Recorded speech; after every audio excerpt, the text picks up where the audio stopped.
잠언 1장 두 번째 시간으로 오늘은 8절부터 19절까지 한번 살펴보도록 하겠습니다.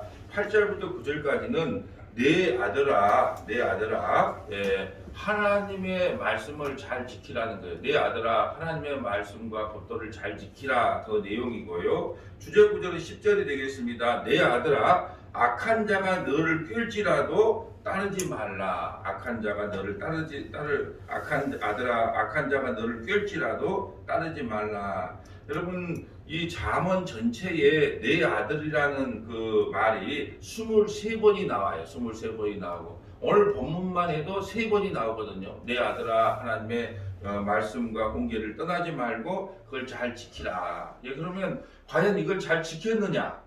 결국은 이스라엘 백성들도 하나님의 말씀을 가르치고 지켰지만, 선지자들이 하나님의 말씀을 선포하고 가르치고 모세도 가르치고 여러 지도자도 가르쳤지만 이스라엘 백성들이 그 말씀에 순종하지 않았다요.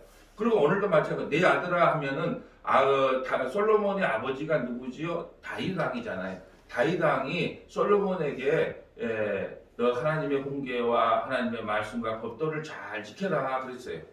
여러분, 아무리 이 도둑질하고 강도질하는 아버지라 할지라도 아들에게는 착하게 살라고 이야기하잖아요. 이게 다윗도 이 솔로몬에게 그렇게 말했단 말이죠. 근데 솔로몬이 이렇게 살았나요?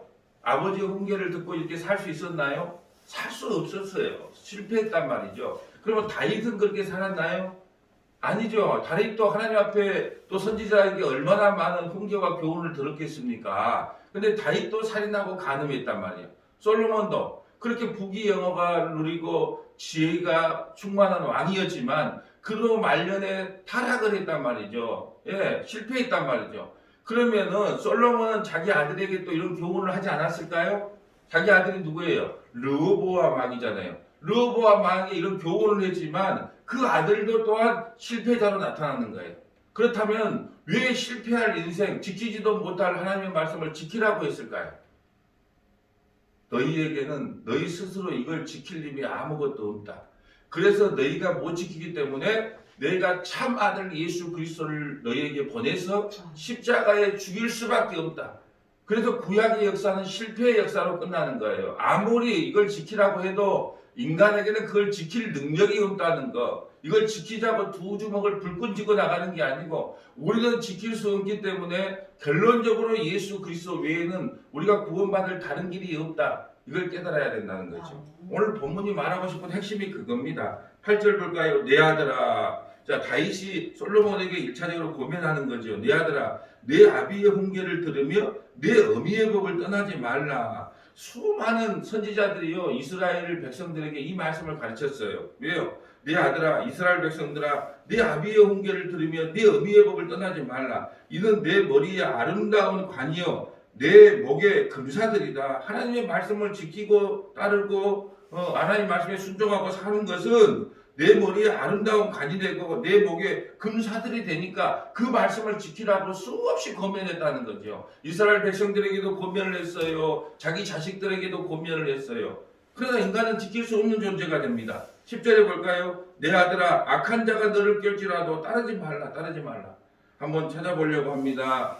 신명기 먼저 기록을 한번 해볼까요? 신명기 6장 4절부터 9절, 신명기 6장 4절부터 9절, 그 다음에 출애굽기 12장 21절부터 27절, 출애굽기 12장 21절부터 27절, 또 하나 기록할까요? 출애굽기 4장 22절과 23절, 출애굽기 4장 22절과 23절. 얼마나 이스라엘 백성들에게 하나님께서 말씀을 가르쳤는지 몰라. 그럼에도 실패했다는 걸 한번 찾아보려고 합니다. 신명기 6장 4절로 가볼까요? 자, 신명기 6장 4절 가봅니다. 이스라엘아 들으라. 우리 하나님 여호와는 오직 유일하신 여호와시니 너는 마음을 다하고 뜻을 다하고 힘을 다하여 내 하나님 여호와를 사랑하라. 오늘 내가 내게 명하는 이 명령을 내 마음에 새기고 내 자녀에게 부지런히 가르치며 집에 앉아 있을 때에든지 길을 갈 때에든지 누워 있을 때에든지 일어날 때든지 이 말씀을 강론할 것이며 하나님의 말씀을 수시로 가르치고 지키게 하라는 거예요. 예. 너는 또 그것을 내 손목에 매어 기호를 삼으며 내 미간에 붙여 표로 삼고 뭐 이마에다가 예, 하나님의 말씀을 기록하고 다니라는 거예요. 그러면서 늘 하나님의 말씀을 가르치고 지키게 하라. 예.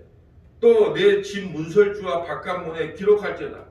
어느 곳에 지금으로 생각하면 냉장고에다가도 이 말씀을 해놓으라는 거예요. 너는 마음을 다하고 뜻을 다하고 힘을 다하여 내 하나님 여호와를 사랑하라. 냉장고에도 붙여놓고 예, 출입문에도 붙여놓고 예, TV 위에도 붙여놓고 침대 마저에도 붙여놓고 늘 하나님의 말씀을 내 자녀들에게 내 아들들에게 딸들에게 가르치고 지키게 하는 것이 부모의 마땅한 도리라는 거예요.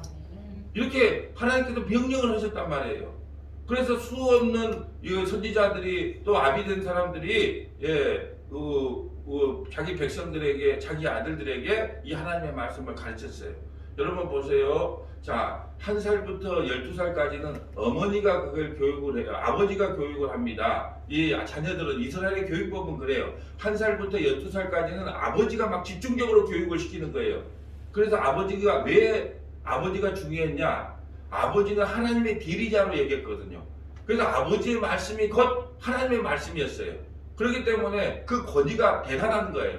그래서 왜 에서와 야곱이 아버지에게 장자의 축복을 받으려고 했을까요? 아버지는 누구이기 때문에 하나님의 대리자로 여겼기 때문에 아버지에게 축복을 받고 싶었다는 거예요. 예. 그런데 지금의 우리 한국 사회는 어떻습니까? 아버지의 권위가 우리도 이제 강아지를 하나 키우기 시작했는데 강아지가 벌써 4자리를 차지했어요. 예, 이제 우리 집사람이 1번, 강아지가 2번. 그래도 다행히 서희 사니까 내가 3번이야. 예, 이 강아지가 오늘 필요한 음식이 뭔가를 해서 또 대접을 한단 말이죠.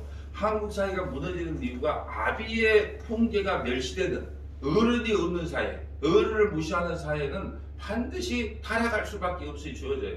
그리고 이제 이스라엘 백성들은 나이들이 13살이 되면 어떻게 하냐? 회당이라는 데 가서 예, 학교에 가서 쉽게 말해 학교에 가서 이제 랍비들에게 교육을 받아요. 예, 이것이 시스템이란 말이죠. 이렇게 교육을 잘 시킨단 말이죠.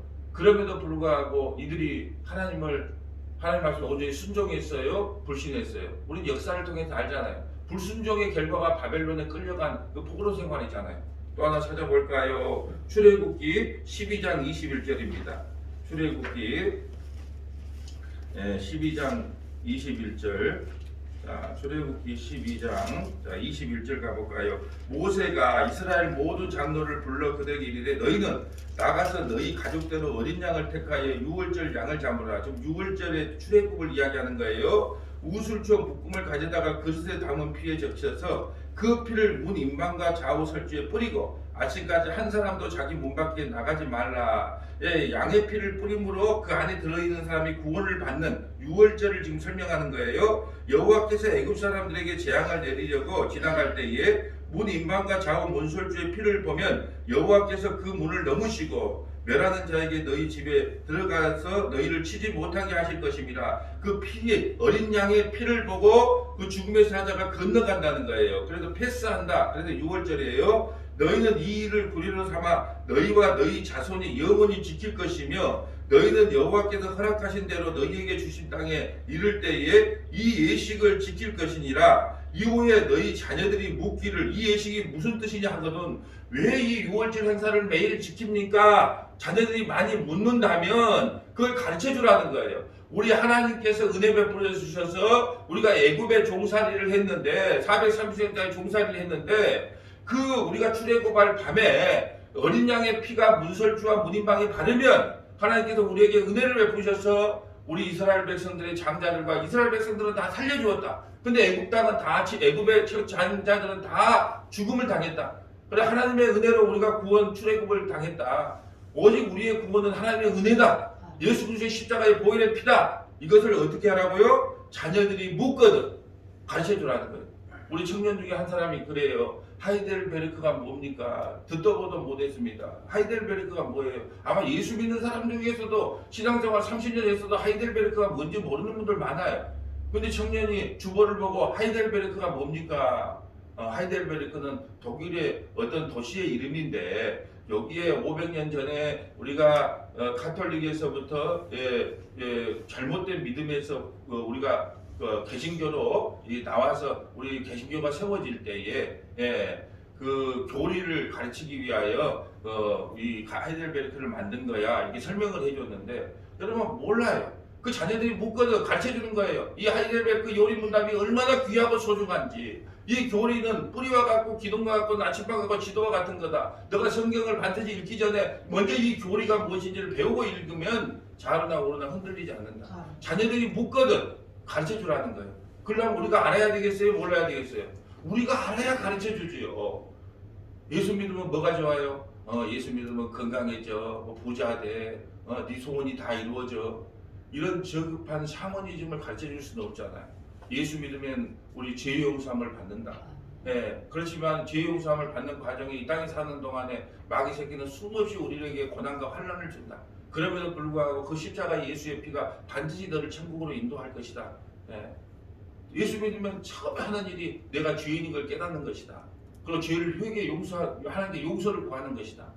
그리고 그 십자가의 피가 나를 영원토록 하나님께 나라까지 인도하여 주실 걸 믿고 하나님께 기도하며 찬송하며 예배하고 사는 것이 성도의 마땅한 본분이다. 자녀들에게 이게 가르쳐야 되잖아요. 지금 자녀들이 자기가 돈 벌어보면 안 들어. 그러니까 용돈이라 좀 받을 때 열심히 가르쳐야 된다는 거죠. 그래서 오늘 출애굽기 12장인데 이 말을 하고 있는 거예요.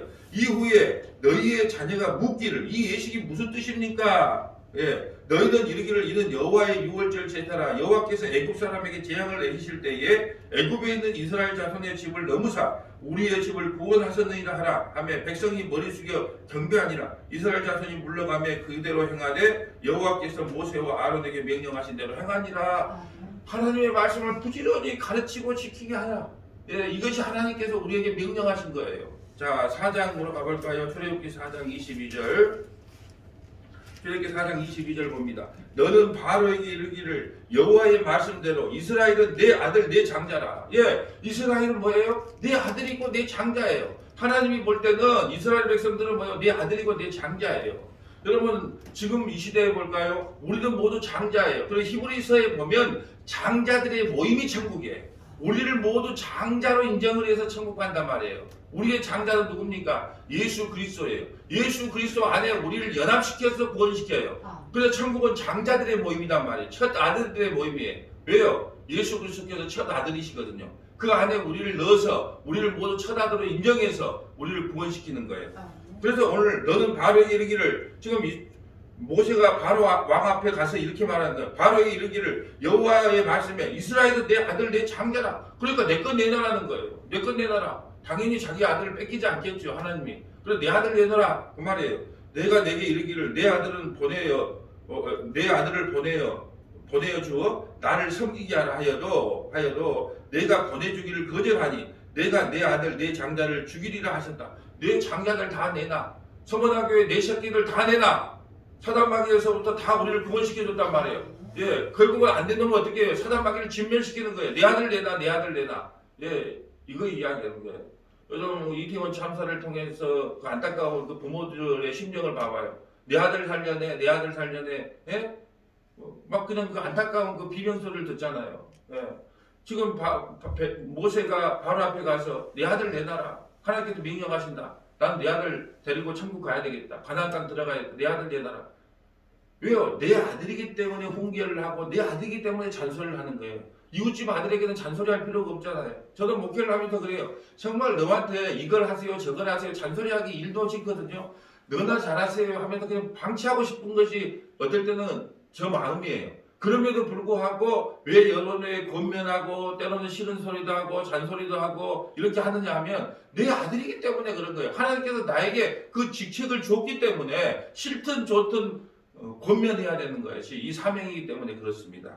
자, 오늘 본문으로 한번 가볼까요? 본문으로 내 아들아 악한 자가 너를 깰지라도 따르지 말라. 이게 주제 구절인데 보세요. 그럼 어떻게 깨는가가 이제 나와 있어요. 내용이 그들이 내게 말하기를 우리와 함께 가자. 우리가 가만히 엎드렸다가 사람의 피를 흘리자. 죄 없는 자를 까닭없이 숨어 기다리다가 스월까지 그들을 산채로 삼키며 무덤에 내려가는 자들같이 통으로 삼키자. 이 마귀 사탄의 짓을 하고 있는 거예요.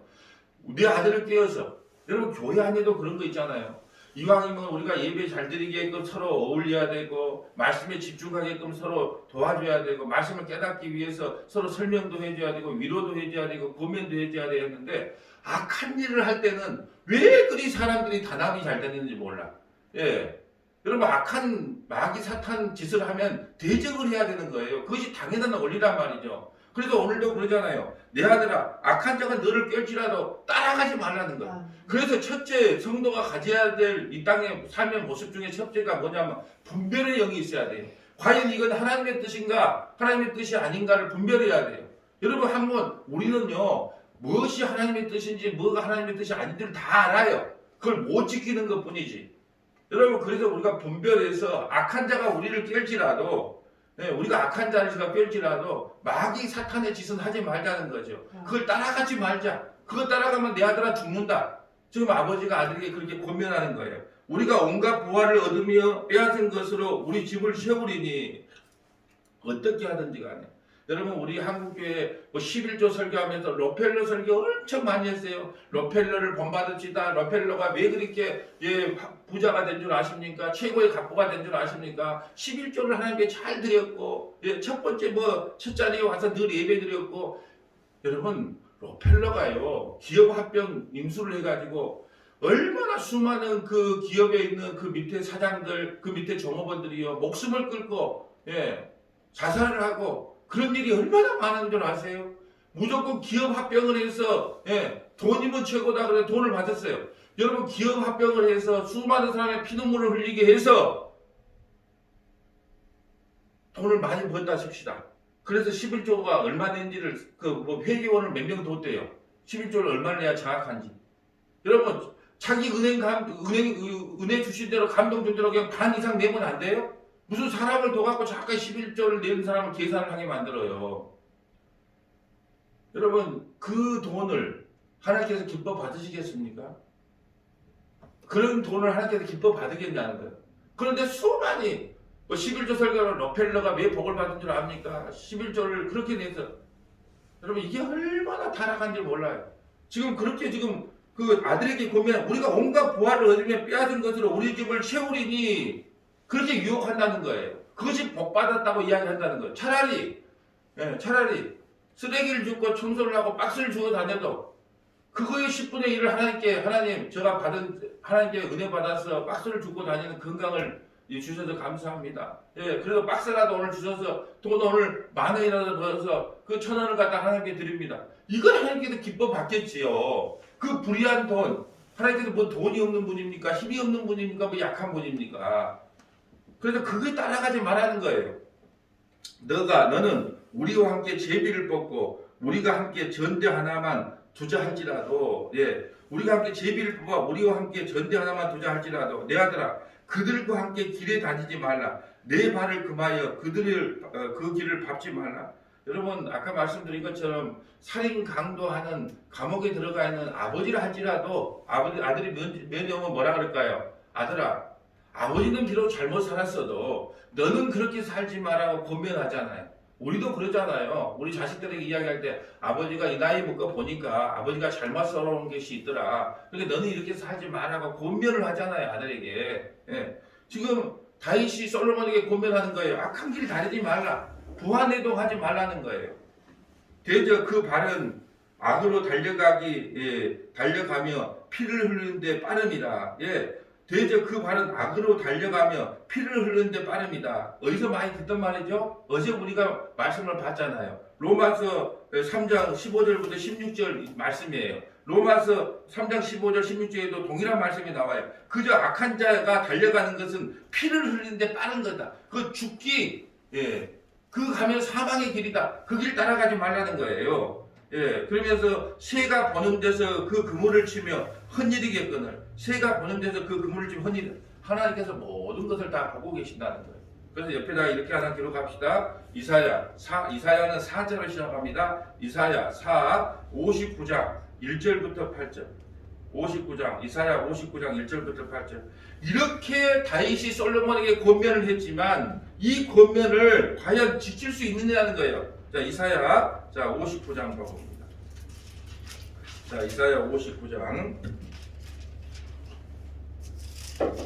59장 1절 여호와의 손이 짧아 구원하지 못하심도 아니요 귀가 둔하여 듣지 못하심도 아니라 오직 너희의 죄악이 너희와 너희 하나님 사이를 갈라놓았고 너희 죄가 그의 얼굴을 가리려서 너희에게서 듣지 아니하시게 함이니라. 여러분 보세요. 아무리 아버지가 그리 고면을 해도 지금 이사야 선지자가 말하잖아요. 죄라는 것이 그렇게 무섭다. 내 말을 전혀 못 듣게 만들어 버린다. 그걸 못 들을 뿐 아니라 지키지도 못하게 만들어 버린다. 뭐가요? 죄라는 것이. 그래서 죄는 항목이 아니고 권세라 그랬어요. 그 권세가 우리를 붙잡고 있기 때문에 우리 힘으로는 아버지의 말씀을 아무리 교훈을 삼아도 안 되는 거예요. 여러분 남편이 마누라한테 잔소리를 엄청 들어요. 제발 좀 일찍 들어오소, 술 좀 조금만 먹소, 뭐 하소.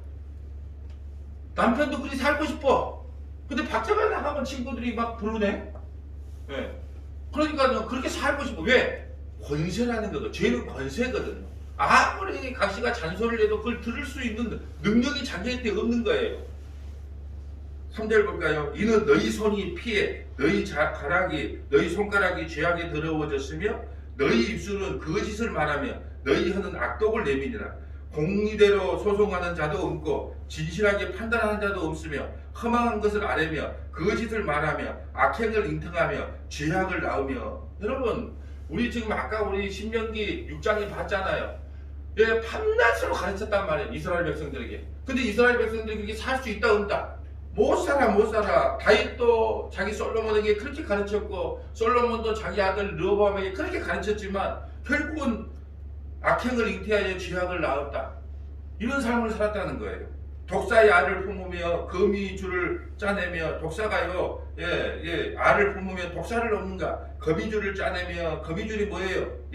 이 동물을 잡아먹어서 그걸로 단백질을 만들어서 이렇게 거미줄을 치잖아요. 그래서 다른 사람들 그걸 잡아먹잖아요. 그 알이 발편이 터져 독사가 나오면 우리는요 독을 품으면 내 입에 독이 나와요. 그러니까 입을 열었다 보면 독사 같은 혀가 낼름낼름해서 사람을 죽이는 말을 하지 살리는 말을 많이 안 해요. 거미줄을 쳐서 뭐 오늘은 누구 잡아먹을 거 없나, 우리 누구가 뺏을 거 없나, 그것이 바로 우리 인생이란 말이죠. 그 짠 것으로 옷을 이룰 수 없을 것이요 그 행위로는 자기를 가릴 수 없으며 그 행위는 죄악의 행위라. 그 손에는 포악한 행동이 있으며 그 발은 행악하기에 빠르고 무지한 피를 흘리기에 신속하며 그 생각은 그 악한 생각이라. 황폐와 파멸이 그 길에 있으며 그들의 평강의 길을 알지 못하며 그들은 평강의 길을 알지 못하며 그들이 행하는 곳에는 정의도 없으며 굽은 길을 스스로 만드나니 무릇 이 길을 밟는 자는 평강을 알지 못하니라. 하나님의 말씀을 가르치고 지켰단 말이죠. 그런데 이들이 이렇게 살할 수 있었다 없었다? 이사야 선지자가 고발하잖아요. 너희는 그렇게 모세 율법을 따라서 너희에게 그렇게 가르치고 지키게 했는데 너희들은 그걸 지키는 것이 아니고 오히려 하나님을 무시하고 멸시하고 조용하지 않았냐? 그 결과가 뭐였냐? 결국은 바벨론 70년 포로로 끌려가서 돌아오잖아요. 인간은요 정답을 알아도 지킬 수가 없어요. 만약에 정답을 알아서 지킬 수 있다면 예수님이 이 땅에 오시지를 못해요. 그런데 우리는 그걸 알아. 이렇게 살아야 된다는 걸 알아. 여러분 목사가 장로가 권사가 당연히 예배에 참석해야 되고 하나님의 말씀대로 살아야 되고 왜 모르겠어요. 그런데 문제는 살 수 없게 프로그램이 돼 있는 거예요. 그 프로그램의 약이 뭐냐면 선악과란 말이에요. 선악과를 따먹고 나서 우리 인간은 그렇게 살 수 없어요. 그럼 방법은 뭘까요? 오늘 본문으로 한번 와볼까요? 자, 본문으로 한번 볼까요? 자, 볼까요? 자, 그들이 가만히 엎드리면 자기의 피를 흘릴 뿐이요 숨어 기다리면 자기의 생명을 해할 뿐이다. 이익을 탐하는 모든 자들의 길은 다 이러하니 자기의 생명을 잃게 하느니라. 이익을 탐하는 모든 자의 길은 다 이러하다. 여러분 그렇다면 우리에게는 우리가 알아요. 우리 스스로를 보면 우리는 도저히 하나님의 말씀을 지킬 수도 없고 행할 수도 없고 따를 수도 없어요. 그러면 주님은 어떻게 하라고 이 말씀을 주셨습니까? 그래서 참 아들 예수 그리스도를 너희에게 보내서 너희를 구원시켜 줄 거야. 이것이 성경이 우리에게 주고 싶은 메시지예요. 그 옆에다 이렇게 적어놓을까요? 히브리서 10장 1절부터 히브리서 10장 1절부터 18절까지. 이게 이제 오늘 말씀의 결론이에요. 히브리서 10장 1절부터 18절까지 한번 봐볼까요? 우리가 못 지키니까 참 아들을 보내줍니다. 히브리서 10장입니다. 히브리서 10장 율법은 장차 좋은 일의 그림자일 뿐 참 형상은 아니므로 해마다 늘 드리는 같은 제사로 나오는 자들은 언제나 온전하게 할 수 없느니라. 율법은 우리를 온전하게 할 수 없어요. 율법의 제사로는. 그렇지 아니하면 섬기는 자들이 단번에 정결하게 되어 다시 죄를 깨닫는 일이 없으리니 어찌 제사가 드린 일을 그치지 아니하였으니. 우리가 만약에 한번 양잡고 소잡아서 제사를 드려서 야 이제 죄 지면 안 되겠구나 깨달았다면 다시는 죄를 안 지어야 마땅한데 또 죄를 지으니까 또 양잡아야 돼. 그런 말이에요. 그러나 이 제사들은 해마다 죄를 기억하게 하는 것이 있나니 이는 항소와 염소의 피가 능히 죄를 없이 하지 못함이라. 그러므로 주께서 세상에 임하실 때에 이르시되 하나님이 제사와 예물을 원하지 아니하시고 오직 나를 위하여 한 몸을 예비하셨도다. 도저히 그걸 지킬 수가 없어. 우리가 하나님 말씀대로 살 수도 없어. 이제 한 몸을 예비해 두셨대요. 번제와 속죄는 기뻐하지 아니하시나니 이에 내가 말하기를 하나님이여 보옵소서 두루마리 책에 나를 가르쳐 기록된 것 같이 하나님의 뜻을 행하려 왔나이다. 그렇기 때문에 참 아들이 와서 아버지의 뜻을 행함으로 말미암아 내 아들들을 구원하는 사건이에요.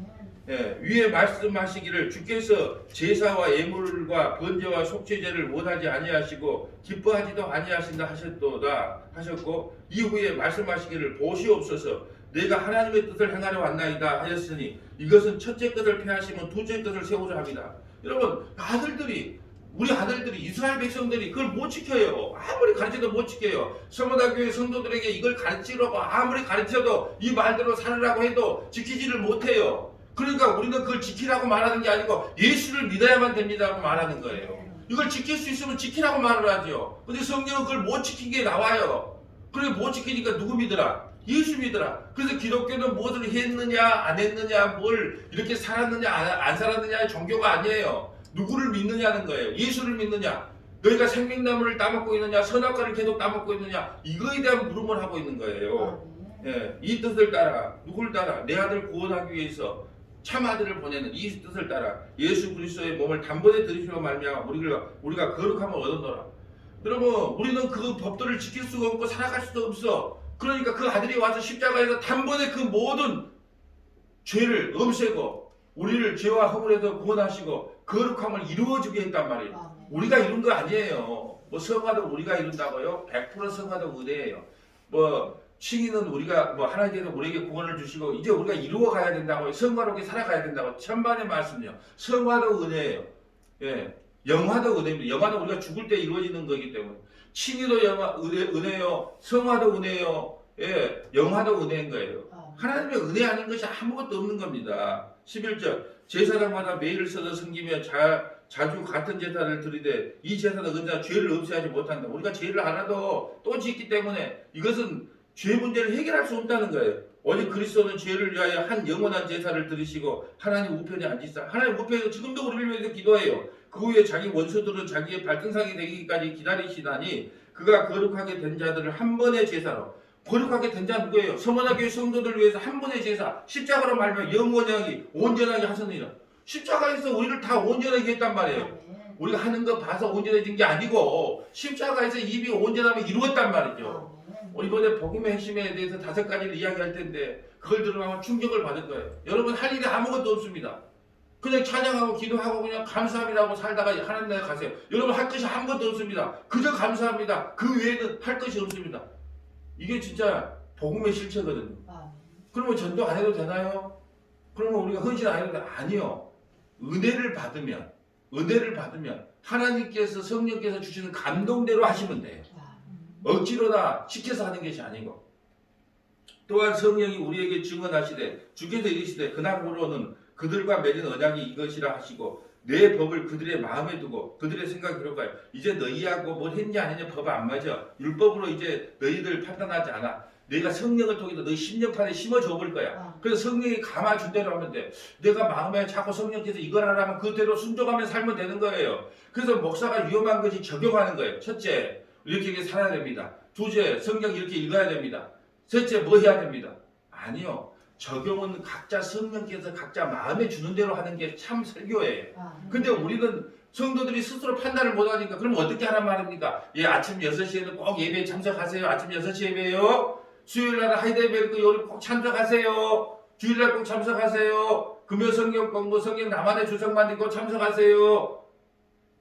그렇게 똑같이 적용을 해줄 수가 없어요. 성령께서 각자 주신 감동대로 신앙생활을 하면 되는데 우리는 그것을 틀을 정해놔. 어렸을 때부터 목사가 강대상에서 그러므로 우리는 이렇게 살아야 됩니다. 그거에 익숙해져 있어갖고 그것이 왜 목사님은 결론을 안 내립니까? 그래.